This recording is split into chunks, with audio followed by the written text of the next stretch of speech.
Hello दोस्तों, मैं प्रमोद आप सभी के YouTube चैनल पर स्वागत करता हूं।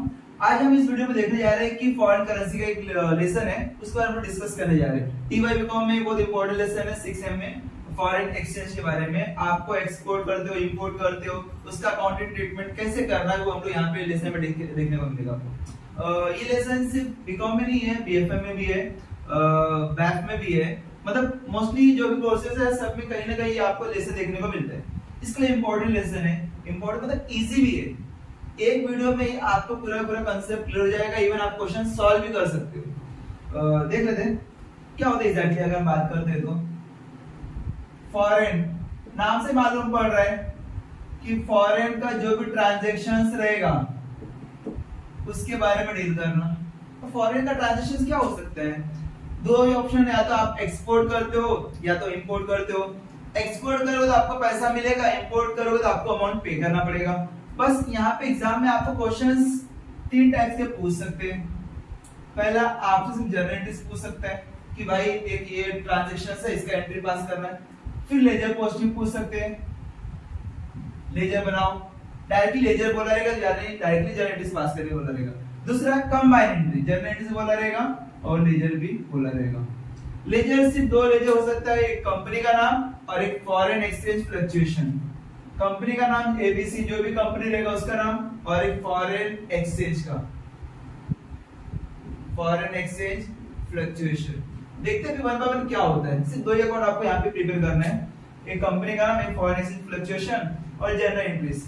वन बाय वन एकदम पहले बेसिक सुनना, 2-3 मिनट 4 मिनट से बेसिक सुनना मैं क्या बोल रहा हूँ। एक बार आपको एंट्री समझ में आ गया उसके बाद आप क्वेश्चन इजीली सॉल्व कर सकते हो। ये देखने के बाद आपको एक और बात ध्यान में रखना होगा कि एवरी ईयर हम लोग बुक्स क्लोज करते हैं 31 मार्च को। ये बात याद रखना। एक इसका 2 एंट्री आपको एक्स्ट्रा पास करना पड़ेगा, 2 एंट्री। वो कैसे होगा, क्या होगा, क्या होगा, सिर्फ सुनना। किस तरह एंट्री पास करते हो वो मैं यहाँ पे पूरा डिटेल्स में बताऊंगा। चलो स्टार्ट करते हैं। Journal entries, ledger, journal ledger, इससे तो कोई क्वेश्चन एग्जाम में पूछेंगे नहीं, एकदम बेसिक एंट्री है, 11th का ही एंट्री है। फॉरेन ट्रांजैक्शंस में आप एक्सपोर्ट कर सकते हो, वहां पे क्वेश्चन में दिया रहेगा भाई एक्सपोर्ट कर रहे हैं हम लोग। एक्सपोर्ट मतलब सेल कर रहे हो ना, सेल कर रहे हो तो आपके लिए इनकम रहेगा। और ये भी जो भी ट्रांजैक्शंस होगा ना वो सब क्रेडिट ट्रांजैक्शंस होगा। क्रेडिट ट्रांजैक्शंस मतलब उधार में आपने अभी एक्सपोर्ट किया तो आपको पैसा 1 महीने बाद, 10 दिन बाद, 12 दिन बाद इंस्टॉलमेंट में मिल सकता है, तो एक साथ मिल सकता है, लेकिन उसी टाइम पे नहीं मिलेगा, थोड़े टाइम के बाद। लेकिन उसका एंट्री फिक्स है, एंट्री सेम है, एंट्री में कोई भी चेंज नहीं है। अभी आपने एक्सपोर्ट किया मतलब मान के चलो मैंने जर्मनी में एक कंपनी एबीसी कंपनी को मैंने एक्सपोर्ट किया। जब आप एक्सपोर्ट करोगे तो उसका एंट्री क्या होगा? मान के चलो एबीसी को एक्सपोर्ट किया तो ABC account debit to export account. समझा मैंने क्या बोला? मैं एंट्री पहले बता रहा हूं, सिर्फ एंट्री सुनना मैं क्या बोल रहा हूं। ABC company account debit to export account, ये मैंने क्या किया, एक्सपोर्ट किया। अभी उसको मैंने 10,000 का सामान सेल किया था। अभी उसने 10,000 ना देके बोला कि मैं बाद में नेक्स्ट मंथ में आपको अमाउंट पे करेगा, तो मैंने एंट्री पास किया being narration being export to ABC, मैंने एंट्री कर दिया। फिर जब आपने बोला कि भाई अभी आपका टाइम हो, 1 महीने बाद आपका अमाउंट पे करना था, पे कर दो, चलो पे कर देते हैं। तो उससे हम लोग जो अमाउंट अपने को रिसीव होगा हम लोग जब पे करेंगे तो इसका एंट्री क्या होगा, पैसा मिलेगा अपने को bank account debit to ABC company account. बस ये 2 एंट्री आपको समझना है। ABC account debit to export, export कर रहे किसको, एबीसी को एक्सपोर्ट कर रहे हैं, और वहां पे narration being export to ABC, being export जो भी कंपनी को आप लोग एक्सपोर्ट कर रहे हो उस कंपनी का नाम लिखना। फिर उससे मुझे पैसा रिसीव्ड होगा, मिलेगा पैसा, bank account debit to ABC, ABC से तो मिलेगा। और ये एंट्री 2 बार 3 बार 4 बार सकते हैं। फॉर एग्जांपल मैंने 10,000 का सेल किया, उसने बोला भाई मैं अभी 2,000 रुपीस पे कर रहा हूँ, कोई बात नहीं, थोड़ा टाइम के बाद उन लोग इंस्टॉलमेंट में पे कर दे। अगर 10,000 का पूरा एक साथ सेल कर दिया मैंने, तो जरूरी कि भाई एक ही साथ लोग पे करें, 2-3 इंस्टॉलमेंट सेम एंट्री रहेगा। ये एंट्री आएगा bank account debit to ABC, bank account debit to ABC. Same यहाँ पे 2000 पे किया, यहाँ पे 4000 पे किया, यहाँ पे भी 4000 पे किया। लेवल 10,000 का हम लोगों ने सेल किया, 10,000 ने पे कर दिया, पूरा 10,000 सेटलमेंट। मतलब एक्सपोर्ट इंपोर्ट का एक एंट्री, उसके बाद इसको अमाउंट जो हम लोग पे करेंगे, हम लोग पे करें तो अपने को अमाउंट रिसीव होगा। तो जब भी पैसा मिलेगा चुपचाप से पैसा रखना। बस ये एंट्री बस समझ लेना। ये एंट्री समझा आपको? एबीसी अकाउंट डेबिट एक्सपोर्ट, मैंने एक्सपोर्ट किया और उसके बाद मुझे पैसा मिलेगा, सेल करोगे तो पैसा मिलेगा ना। डेबिट व्हाट कम्स इन, अपने पास कैश आ रहा है और यहाँ पे बैंक यूज कर रहा है, तो bank account debit to ABC, ABC company अपने अकाउंट में पैसा आ रहा है। समझा मैंने क्या बोला? ये हमारा इनकम है, पैसा पैसा अपने को रिसीव होगा, अपना इनकम सेल किया, इनकम है, हम लोग ने एक्सपोर्ट किया, एक्सपोर्ट मतलब सेल ही हुआ यहाँ पे, और ये अपने को पैसा मिलेगा, कैश रिसीव हो, कैश कम्स इन है, पैसा हमारे बैंक में आ रहा है, डेबिट व्हाट कम्स इन। ये इनकम समझा आपको? ये नहीं समझा तो कोई बात नहीं, 11 का कांसेप्ट है, कोई दिक्कत नहीं है, सिर्फ सुनना मैं क्या बोल रहा हूँ। ये हमारा ये एंट्री याद करना, ये एंट्री याद करना। दो एंट्री मैंने एक्सपोर्ट का बताया, अभी दो एंट्री इंपोर्ट का बताऊंगा, उसके बाद दो चार एंट्री याद करने के बाद क्वेश्चन आप इजीली सॉल्व कर सकते हो। एक्सपोर्ट का एंट्री, कंपनी का नाम, अकाउंट डेबिट एक्सपोर्ट, पैसा मिलेगा, एक्सपोर्ट करने के बाद पैसा मिलता ही है, bank account debit to ABC, 2 बार मिला bank account debit to ABC, 3 बार मिला bank account debit to ABC. जिसको मैंने इसको एक्सपोर्ट किया तो उसका नाम और बैंक, ठीक है? ये तो हमारा एक्सपोर्ट का हुआ। अभी इंपोर्ट का देखना। इंपोर्ट में क्या है भाई, आप लोगों ने मशीनरी परचेस किया, एसेट्स परचेस, गुड्स परचेस किया, मान लीजिए गुड्स परचेस किया, तो गुड्स परचेस किया तो परचेस, या मैं यहाँ पे इंपोर्ट भी लिख देता हूँ, इंपोर्ट अकाउंट डेबिट टू, किससे इंपोर्ट किया मैंने? पीक्यूआर कंपनी नाम, कोई भी कंपनी का नाम लिख सकते हो, पीक्यूआर अकाउंट। मैंने परचेस किया, पीक्यूआर कंपनी, ये इंटरनेशनल कंपनी में, इंटरनेशनल मार्केट से मैंने सामान खरीदा, ऐसे गुड्स वगैरह परचेस किया तो वहां पे शो कर दिया। अभी मुझे मान के चलो मैंने सिर्फ 20,000 का पे किया, परचेस किया, मैंने इंपोर्ट किया, सामान लेके आया, गुड्स लेकर आया, तो अभी मुझे इसको अमाउंट पे भी तो करना पड़ेगा ना। जब अमाउंट पे करेंगे तो पैसा बाहर जाएगा, तो जब पैसा बाहर जाएगा किसके पास जाएगा? इसके पास जाएगा ना। PQR account debit to bank account, 2 बार पे किया तो same, PQR account debit to bank account, 3 बार पे किया, 3 बार लिखना, PQR account debit to bank account. बस पूरे क्वेश्चंस में एक्सपोर्ट का हो सकता है या इंपोर्ट का क्वेश्चन होगा, लेकिन इसी के अलावा हो गया तो ये या तो वो। समझा मैंने क्या बोला? एक्सपोर्ट किया तो पैसा मिलेगा, इंपोर्ट किया तो पैसा देना पड़ेगा। जब पैसा देना पड़ेगा तो बैंक क्रेडिट साइड में जा रहा है, और जब पैसा लेगा तो बैंक डेबिट साइड में आ रहा है। एंट्री सेम है, एबीसी कंपनी में सामने वाले कंपनी का नाम आएगा, पीक्यूआर की कंपनी की जगह पे उसके सामने वाला। अभी क्वेश्चन में सॉल्व करेगा तो आपको पूरा का पूरा कांसेप्ट क्लियर हो जाएगा। ये दोनों में डिफरेंस यही है बस। यहाँ पे एक्सपोर्ट किया, ट्रेड है, इनकम है हमारा, यहाँ पे खर्चा है, परचेस हमारा खर्चा है, खर्चा अकाउंट डेबिट टू, जिससे मैंने एक सामान खरीदा उसका नाम लिखना, कंपनी का नाम, परचेस परचेस और सेल। ठीक है, यहाँ तक क्लियर है। उसके बाद आप ये तो पूरा जनरेटिव सी है, जनरेटिव पूरा मैंने बता दिया। इसके बाद क्या? इसके बाद एक रेट एक्सचेंज रेट आता है। एक्सचेंज मतलब क्या होता है कि जरूरी नहीं कि भाई जितने का मैंने अभी आज के डेट पे एक्सपोर्ट किया उसका एक्सचेंज रेट सेम 10 दिन बाद भी हो, फ्लक्चुएट होता रहता है ना। बस उसके ऊपर ध्यान देना है। कैसे ध्यान देना? ध्यान देना है जरा। इसको मैं रख देता हूं। एक एग्जांपल लेता हूं। मान के चलो मैंने जब इसका क्वेश्चन देता, सुना, एक्सपोर्ट किया था मैंने, जब एक्सपोर्ट किया था तो उस समय $1 का कीमत था समथिंग 75 रुपीज। सुनना ध्यान से मैं क्या बोल रहा हूं। जब मैंने एक्सपोर्ट किया था तो उस समय 75 रुपीज डॉलर था, और जब मुझे पैसा मिला तो उस समय $1 का कीमत 73 हो गया। तो एक बात बताइए मेरे को, जब एक्सपोर्ट किया 75 रुपीज का और मुझे रिसीव हो रहा है 73 रुपीज का, तो फायदा है कि नुकसान है? सामने सामने गया, मैं 75 रुपीज का सामान बेचा, मेरे को 73 रुपीज मिल रहा है, ₹2 का नुकसान है। नुकसान रहेगा तो आपको लिखना होगा डेबिट साइड में। मैंने क्या बोला, नुकसान रहेगा तो आपको लिखना होगा डेबिट साइड में। डेबिट साइड में किसके, जहां पे आपने बैंक अकाउंट लिखा उसी के नीचे लिखना foreign exchange fluctuation account debit. कितने का नुकसान हुआ, ₹2 का, तो यहाँ पे मैंने ₹2 डाल दिया। समझा मैंने क्या बोला, मैंने जस्ट एग्जांपल बता रहा हूं आपको कि कहां पे लिखना है, क्या लिखना है, फॉरेन एक्सचेंज फ्लक्चुएशन, ये वर्डिंग याद रखना, फॉरेन एक्सचेंज फ्लक्चुएशन। फ्लक्चुएशन की वजह से कितना चेंजेस हुआ, उसकी वजह से फ्लक्चुएट होता रहेगा ना आगे पीछे। भाई ₹75 का मैंने एक्सपोर्ट किया, सिर्फ ये स्टार्टिंग में ध्यान देना कि आपने एक्सपोर्ट किया है कि इंपोर्ट किया है। एक्सपोर्ट किया ₹75 का एक्सपोर्ट किया है, आपको मिल रहा है ₹73, ₹73 मिल रहे हैं। तो आपका नुकसान है, कितना नुकसान है, ₹2 नुकसान है। ₹2 कहां पे लिखना होगा, डेबिट साइड में। डेबिट साइड में नाम क्या रहेगा, foreign exchange fluctuation account debit. समझा, मतलब जहां पे बैंक अकाउंट लिखा उसके नीचे लिख देना, या तो अलग अलग एंट्री भी कर सकते हैं। मैं दोनों एंट्री करके दिखाएगा, जब क्वेश्चन सॉल्व करेगा तो आपको पूरा कांसेप्ट क्लियर है। भाई यहाँ पे 2 एंट्री या तो कॉमा एंट्री, जैसे आपको अच्छा लगे वैसे कर सकते हैं। लेकिन याद रखना नुकसान हो रहा है यहाँ पे, कैसे मालूम पड़ा, ₹75 का एक्सपोर्ट किया था, 73 मिल रहा है, ₹2 नुकसान है। दूसरा केस, सेम कंपैरिजन हमको हमेशा स्टार्टिंग का जो एक्सपोर्ट किया उसी से कंपैरिजन करना।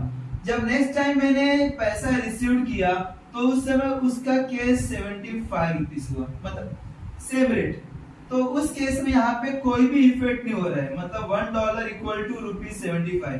75 का मैंने सेल भी किया था, ₹75 का मैंने क्या किया, पैसा मिला, तो नो प्रॉफिट नो लॉस। तो यहाँ पे ये आएगा ही नहीं। सेम यही है, बैंक और debit, ABC company limited. Clear है मैंने क्या बोला। एक और केस, मान के चलो ₹75 का मैंने सेल किया था, थर्ड इंस्टॉलमेंट मेरे को मिल रहा है, तो उस केस में उसका रेट हुआ ₹76।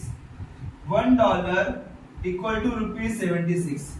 ध्यान देना, यहाँ पे $1 की कीमत 76 हो गया, जबकि मैंने एक्सपोर्ट किया था ₹75 का। आपको डॉलर का अमाउंट देखना, $1 इक्वल टू ₹75 से कितना अमाउंट है। तो यहाँ पे 75 का एक्सपोर्ट किया था और मुझे मिल रहा है ₹76, मेरा ₹1 का फायदा है। ₹1 का फायदा है ना, तो ₹1 का फायदा रहेगा, तो फायदा आपको ये लिखना होगा क्रेडिट साइड में, फॉरेन एक्सचेंज फ्लक्चुएशन लिखना होगा क्रेडिट साइड में, मतलब यहाँ पे टू फॉरेन एक्सचेंज फ्लक्चुएशन। समझा मैंने क्या बोला, किधर, क्रेडिट साइड में। सुनना ध्यान से, यही एंट्री आपको क्वेश्चन में भी सॉल्व कराएगा। ये मैंने एग्जांपल दिया है, ये इसको लेकर ₹75 का एक्सपोर्ट किया है, 75 में से 75 से कंपैरिजन करना, जितना पेमेंट मिलेगा ना सब 75 से कंपैरिजन करना। 75 मिला, पहले ₹73 का मेरे को पैसा फर्स्ट ऑर्डर मिला, तो मैंने foreign exchange fluctuation debit side में लिखा। सिर्फ ये statement, foreign exchange fluctuation debit side में कितना आएगा, डिफरेंस कितना है, ₹2 ना, तो यहाँ पे ₹2 आएगा। सेकेंड, जब ₹75 का वापस में सेकेंड इंस्टॉलमेंट मिला, तो यहाँ पे भाई नो प्रॉफिट नो लॉस। 75 का मैंने सेल किया था, ₹75 ही उस समय का रेट था, कुछ भी चेंजेस नहीं, तो वही अमाउंट यहाँ पे कोई भी आएगा नहीं। थर्ड केस, ₹75 का मैंने सेल किया था, 76 मिला, 75 का सेल किया था, 76 मिला, मतलब मेरा ₹1 फायदा है। तो ₹1 फायदा रहेगा तो किधर लिखना, क्रेडिट साइड में, किसके, जो एंट्री पास किया रहेगा तो यहाँ पे टू फॉरेन एक्सचेंज फ्लक्चुएशन, ये क्रेडिट साइड है। क्रेडिट ऑल इनकम, ये याद रखना, debit all expenses, credit all income. अगर आप बिजनेस कर रहे हो, आप एक्सपोर्ट इंपोर्ट कर रहे हो, तो ये देखना कि आपका फायदा हो रहा है, पैसा रिसीव करते समय कि नुकसान हो रहा है। फायदा होता रहेगा तो ये सीधा उठा के क्रेडिट साइड में लिखना, अगर नुकसान होता रहेगा तो उठा के डेबिट साइड में लिखना। यहाँ तक क्लियर है। ये आपका एक्सपोर्ट का पार्ट हुआ। इंपोर्ट का पार्ट भी इसी होगा। अभी आपने परचेस किया है, मान के चलो यहाँ पे एग्जांपल, जब आपने परचेस किया था उस समय उसका डॉलर कीमत मान के चलो ₹86 था। $1 इक्वल टू ₹86, $1 इक्वल टू ₹86। मैं एग्जांपल दे रहा हूँ, एंट्री तो सेम है भाई, आपने इंपोर्ट किया गुड्स वगैरह, तो उस केस में एंट्री तो एक है ना, purchase account debit to PQR, company का नाम, एंट्री यही रहेगा, एंट्री में कोई भी चेंजेस नहीं होगा, सिर्फ अमाउंट में चेंजेस होगा। वो क्वेश्चन पे सॉल्व करेगा तो पूरा पूरा कांसेप्ट आपको क्लियर हो जाएगा। सिर्फ सुनना, $1 कीमत कितना 86 का मैंने इंपोर्ट किया था, तो उन लोग अभी इतना एक साथ तो पे नहीं कर रहे हम लोग, तो क्या करें, मैं 3 पार्ट में इंस्टॉलमेंट में पे कर रहा हूँ। तो जब मैंने पहला इंस्टॉलमेंट पे किया तो उस केस में $1 कीमत था समथिंग 85 रुपीज। जब मैंने पहला इंस्टॉलमेंट पे किया तो उस समय 85 रुपीज का मेरा अमाउंट हो गया था। तो आप ये बताइए मेरे को, मैंने 86 का परचेस किया था, कॉमन सेंस है, 86 का मैंने परचेस किया था, लेकिन मुझे पे करना पड़ा 85 रुपीज। तो फायदा है कि नुकसान है? फायदा है ना भाई मेरे साथ, मेरे को 86 का मैंने खरीदा लेकिन मैं 85 पे कर रहा है, तो मेरा 1 रुपीज का फायदा है। तो 1 रुपीज फायदा आपको क्रेडिट साइड में लिखना होगा, to foreign exchange fluctuation account, कितना 1 रुपीज। समझा मैंने क्या बोला? क्रेडिट साइड में फॉरेन एक्सचेंज फ्लक्चुएशन लिखना है। अभी सेकंड एग्जांपल, सेम 86 रुपीज का मैंने परचेस किया था, सेम रेट यहाँ पे भी है, $1 इक्वल टू ₹86। तो यहाँ पे नो प्रॉफिट नो लॉस, भाई जितने का मैंने परचेस किया उतना अमाउंट मैंने क्या क्या पे कर रहे हैं, नो प्रॉफिट नो लॉस। एक और केस, $1 इक्वल टू ₹88। ध्यान देना, अभी इस केस में थोड़ा सा समझ के लेना, मैंने परचेस किया था 86 रुपीज का, लेकिन मुझे पे करना पड़ रहा है 88 रुपीज। 86 का परचेस किया था, परचेस किया है मैंने, मुझे पैसा देना है, कितना देना है 88 रुपीज, 2 रुपीज का डिफरेंस है, तो 2 रुपीज मेरे लिए नुकसान रहेगा, और नुकसान रहेगा तो मैंने क्या बोला था, डेबिट और expenses, foreign exchange fluctuation account debit. तो यहाँ पे लिखना foreign exchange fluctuation account debit, कितना 2 रुपए का नुकसान। समझा? बस ये पहले बेसिक समझ जाना, अभी क्वेश्चंस में क्या क्या कैसे कैसे करना है एंट्री, वो सब यहाँ पे बताने वाला है। समझा मैंने आपको क्या बोला? ये बेसिक है। उसके बाद आपको 2 एंट्री एक्स्ट्रा और करना, मुझे क्वेश्चंस आएगा हम लोग तो सब सॉल्व करेंगे। इसको समझा मैंने? रफ पे तो समझेंगे क्वेश्चन। मनन प्रकाशन का बुक है, टीवाई के ऊपर लिखा भी यहाँ पे 6 है। एक question,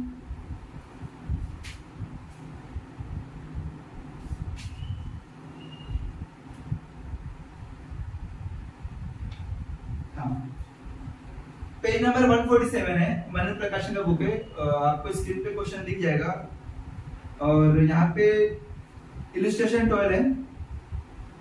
pass necessary general entries in the books of end of Nashik based on accounting standard AS11। A machinery was imported on 20 June January 2013 from Jackie chain of China. अभी यहाँ पे उसने क्या बोला है कि एक मशीनरी इंपोर्ट किया है जैकी चैन चाइना से, और उस समय उसका $US कितना था, 2 लाख रुपीस का उसने इंपोर्ट किया, और पेमेंट 2 टाइम में दिया है, तो उसको हम लोग एंट्री पास करने हैं। जरा एक बार सुन ले जरा। जब भी हम लोग गुड्स इंपोर्ट करते हैं ना, गुड्स इंपोर्ट या एक्सपोर्ट करते हैं, तो उस केस में आप परचेस सेल लिख सकते हो, सेल या परचेस या एक्सपोर्ट इंपोर्ट लिख सकते हो। लेकिन जब आप कुछ एसेट्स परचेस करते हो ना, तो उस केस में आपको एसेट्स का नाम लिखना है। मैंने क्या बोला, एसेट्स। अगर आपने गुड्स का डील किया है तो आपको गुड्स का जगह पे क्या लिखना है, आपको एक्सपोर्ट इंपोर्ट लिखना है। अगर आपने कुछ एसेट्स परचेस किया है तो पर्टिकुलरली आपको एसेट्स का नाम लिखना पड़ेगा। अभी मशीनरी इंपोर्ट किया है तो मशीनरी अकाउंट लिखना होगा, फर्नीचर परचेस किया है, फर्नीचर इंपोर्ट एक्सपोर्ट किया है तो फर्नीचर का अकाउंट लिखना है। समझा मैंने क्या बोला? कुछ एसेट्स परचेस किया रहेगा तो एसेट्स का नाम लिखना, कुछ गुड्स वगैरह परचेस या सेल किया रहेगा तो गुड्स के जगह पे क्या लिखना है, एक्सपोर्ट या इंपोर्ट लिखना। ठीक है, यहाँ पे उसने क्या बोला है, जैकी चैन क्वेश्चन है, दिख जाएगा आपको क्वेश्चन मनन प्रकाशन के बुक में। उसने मशीनरी इंपोर्ट किया 20 जन। इसको पहले बार समरी बनाता हूं मैं, पहला बेसिक क्वेश्चन है, इसके लिए एकदम शॉर्ट में समरी बनाता हूं, आपको पूरा कांसेप्ट क्लियर हो जाएगा। देखना क्या बोला है, 20 जनवरी 2012, 20 जन 2013 को उसने क्या किया, इंपोर्ट किया था जैकी चैन से कितना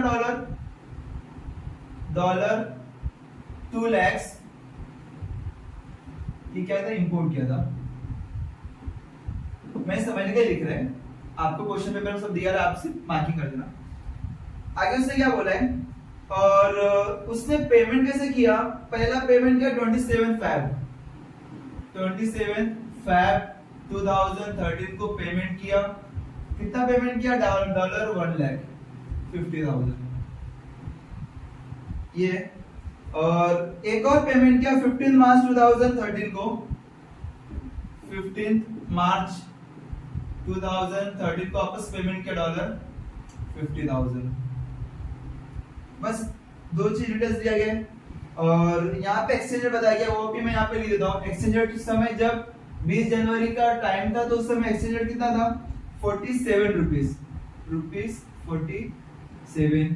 यहाँ का एक्सचेंज रेट था 27 फैब को 46.50 और यहाँ पे कितना था 48 रुपीस। बस और बस इतने बेसिक क्वेश्चन, छोटा क्वेश्चन है। अभी इसी को देख के आपको क्या करना है, सॉल्व करना है। और ये कंपनी किसका है, जैकी चैन का है। किसके बुक प्रिपेयर करना है, बुक्स ऑफ एन। तो यहाँ पे मैं क्या करता हूँ, एक एंट्री पास कर देता हूँ आपके समझने के लिए।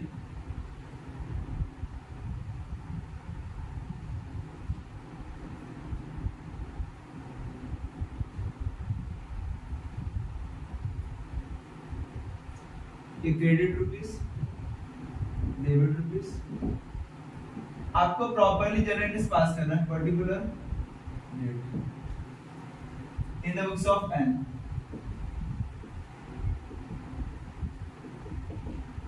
General entries. अगर ये क्वेश्चन आपको समझ गया ना, तो कॉमन सी बात है कि इसी के बेस पे हर एक क्वेश्चन रहेंगे। अब इसी को देख हम लोग क्या करें, एंट्री पास कर रहे हैं। पहले उसने क्या बोला, 20 जनवरी 2013 को क्या किया था, इंपोर्ट किया था। क्या इंपोर्ट किया था, मशीनरी। तो मशीनरी का नाम लिखना, क्योंकि यहाँ पे स्पेसिफाई किया है। देखो ये क्वेश्चन उसने बोला कि मशीनरी परचेस किया है जैकी चैन से, तो यहाँ पे मुझे लिखना पड़ेगा कभी 20 जैन 2013 को, यहाँ पे मैं ऊपर लिखता हूँ 2013 20 जैन परचेस करा machinery. Machinery account debit to, किससे परचेस किया था, जैकी चैन से। तो वहां पे उसका नाम लिखना।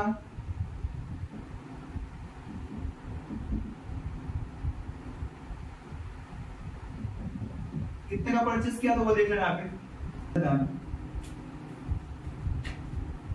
कितने का, 2 लाख का मशीनरी परचेस किया था, 2 लाख।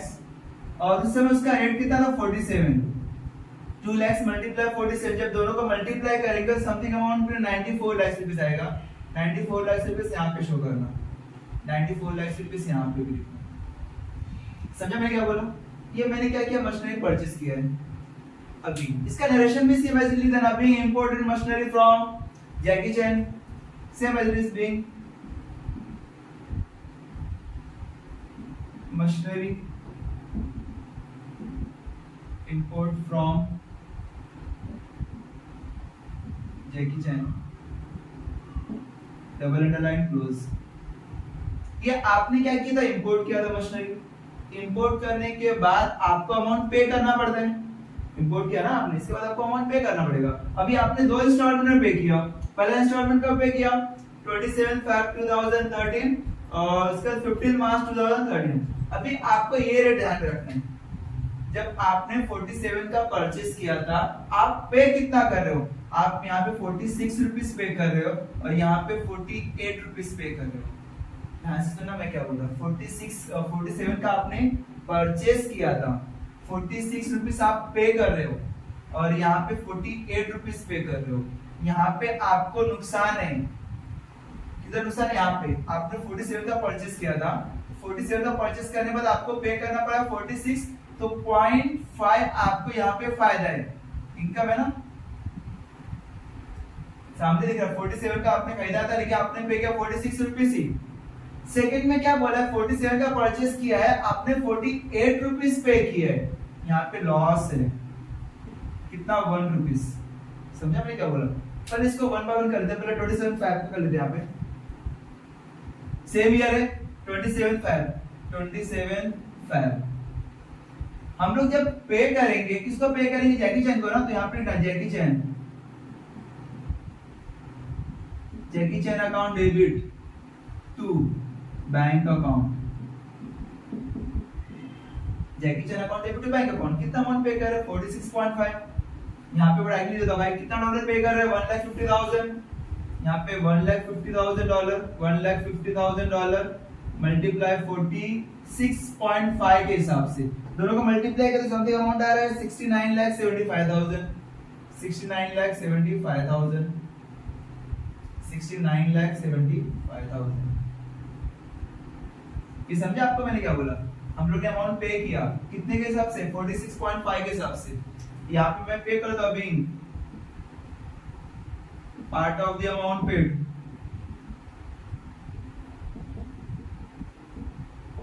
जैकी चैन।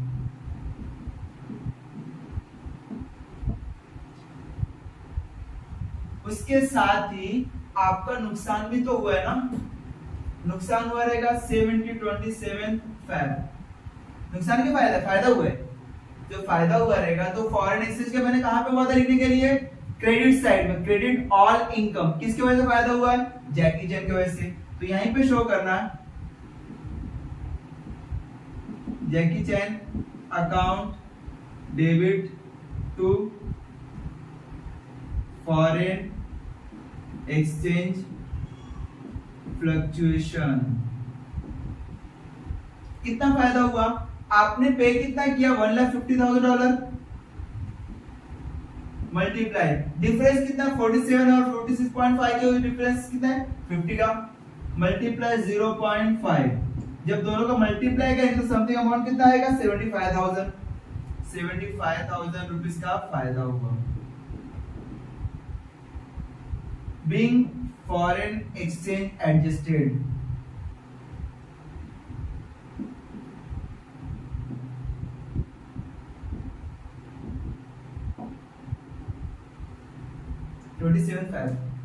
ये दो एंट्री किसका? एक अमाउंट आपने पे किया, उसको बाकी आपका प्रॉफिट एडजस्ट हुआ। क्लियर है? मैंने क्या बोला? प्रॉफिट एंड लॉस का। इसको कंबाइन एंट्री भी कर सकते हो। ये दो एंट्री के अलावा आप एक एंट्री कॉमन भी कर सकते हो। जैसे जैकी चैन यहाँ पे भी डेबिट है, जैकी चैन यहाँ पे भी डेबिट है। आपकी बुक में दोनों कंबाइन एंट्री दिया है तो दोनों कंबाइन एंट्री भी कर सकते हो। जैकी चैन यहाँ पे भी डेबिट है ना, और यहाँ पे भी डेबिट है, दो डेबिट है तो यहाँ पे ना Jackie Chan account debit to, credit side में दो चीजें, बैंक भी है और फॉरेन भी है। To bank account to foreign exchange fluctuation account. अभी बैंक में कितना है? 69,75,000 है। यहाँ पे मैं शो करता हूँ 69,75,000 इसका बैंक में, और एक्सचेंज में कितना है? 75,000 है। 75,000 है। तो डेबिट साइड में दोनों अमाउंट ऐड कर लिए। डेबिट साइड में ये भी अमाउंट है, डेबिट साइड में ये भी अमाउंट है, दोनों अमाउंट ऐड कर देना। 70,50,000। समझा आपको मैंने क्या बोला? या तो आप कंबाइन एंट्री कर सकते हो या तो अलग अलग एंट्री कर सकते हो। ये दोनों का एंट्री मैंने क्या क्या मिक्सअप कर दिया है, दोनों एंट्री मैंने मिक्स कर दिया है यहाँ पे। ये एंट्री अदरवाइज वो एंट्री जो आपको अच्छा लगे।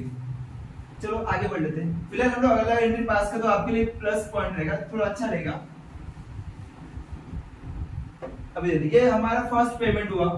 फर्स्ट पेमेंट के बाद आपको सेकंड पेमेंट भी तो करना है ना। यहाँ पे कभी पेमेंट करना है आपको 15 मार्च 2013 को। यहाँ पे मैं एंट्री करता हूँ 15 मार्च से। मैंने इसके पहले एंट्री बताया था, जब आप पेमेंट करोगे तो उसका एंट्री क्या होगा? Jackie Chan account debit to bank account, same entry. Jackie Chan account debit to bank account, जो इसके पहले मैं एंट्री बताया था कैसे याद करना है।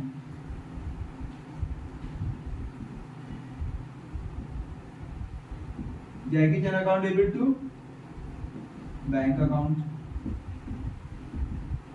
कितना अमाउंट पे कर रहे हैं? $50,000 है, और उस समय उसका रेट कितना है? 48 है। यहाँ पे मैं मेंशन कर देता हूं $50,000 है और उसका रेट 48 रुपीस है। जब दोनों को मल्टीप्लाई करेंगे तो समथिंग अमाउंट कितना आएगा? 24 lakhs।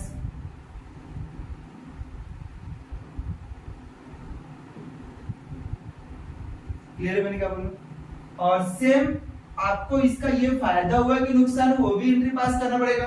अभी आप सामने देख रहे हो 47 का मैंने खरीदा था लेकिन 48 रुपीस मैंने पे किया, तो आपका नुकसान है। नुकसान रहेगा तो मैंने क्या बोला था, फॉरेन एक्सचेंज फ्लक्चुएशन कहां पे लिखना होगा, डेबिट साइड में। तो यहाँ पे डेबिट साइड में एंट्री पास करता हूं मैं, foreign exchange fluctuation account debit to, किसके वजह से, जैकी चैन, इसका नाम लिखना। कितना अमाउंट आएगा, डिफरेंस कितना है 47 और 48 के बीच में डिफरेंस कितना है, 1 रुपीस का, रुपीस मल्टीप्लाई करना 1, और कितना डॉलर ने पे किया 50,000 मल्टीप्लाई 50,000, कितना आएगा 50,000 रुपीस का। क्लियर, मैंने अमाउंट क्या बोला यहाँ पे, being amount transfer to, amount paid to Jackie Chan, narration being foreign exchange adjusted.